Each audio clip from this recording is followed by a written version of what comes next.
Nkosi yethu Jesu Kristu. Igama lami ngithembelihle makazwane. Ngiphuma eMnambithi branch. Ngize nje namhlanje ukuzobonga uNkulunkulu ukuthi ungihawukelile wangiphuma ngenzela umusa ekuphileni kwami. Kukhona-ke ivesi uJeremiah 31:3 uthi wabonakala kimi ekude, wathi ungithandile waze wangidonsa. Ngakho-ke ngiyambonga kakhulu uNkulunkulu, kuningi ngingakubala asengenzele khona. Ngifikile nje la ngiqale ngafika ekhaya lethu mase sendlula la entabeni. Kakhulu ngibonga i-support engiyitholile ekufikeni kwami la.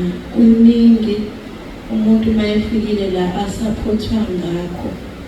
Mawunenkinga nje uyasupporteka kuba umpostoli nomama uJesu Kristu inkosi.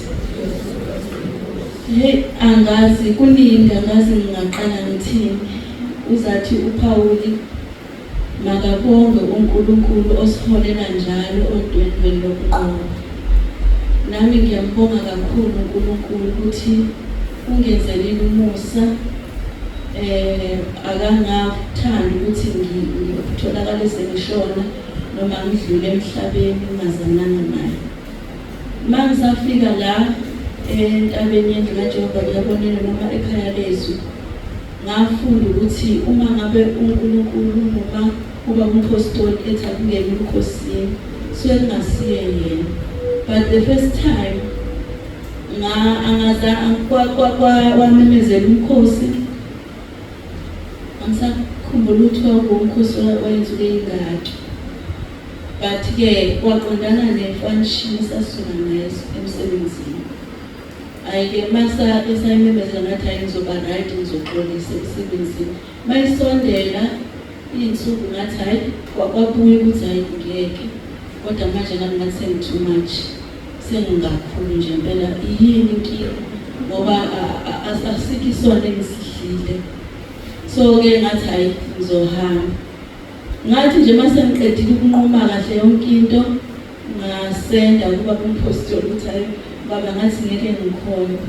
Hayi wangiphendula ngendlela angiphendula ngayo, kodwa ngathi mangifunda imessage kwangazi ukuthi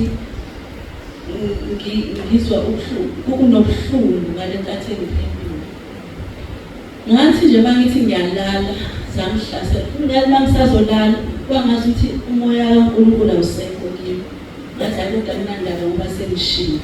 Hhayi-ke ngalala. Ngathi ngiyalala nje ngingakazubeki. Hayi zangidonsa amadimoni avele angihlasela bukhoma. Ngavuka lapho ngaguqa phansi ngakhule ngakhala, ngathandaza, ngakhala ngaxolisa. Ngaze ngathembisa ukuthi hayi kusasa nje Nkosi ngiyathembisa ukuthi angeke ngisaya kwakuya lapho, ngiyaqhubeka nomkhosi nje, ngiyaxolisa nakubona ukuthi angisenzi. uJesu Kristu inkosi. So-ke kwangifundisa lokho ukuthi yonke into eshiwoyo la isuke ingashiwo umuntu, kodwa isuke ishiwo uNkulunkulu. Noma ngabe ukhuluma ngezwi noma ngabe ukhuluma ngani, kodwa uNkulunkulu osuke ekhuluma ngaye. uJesu Kristu inkosi.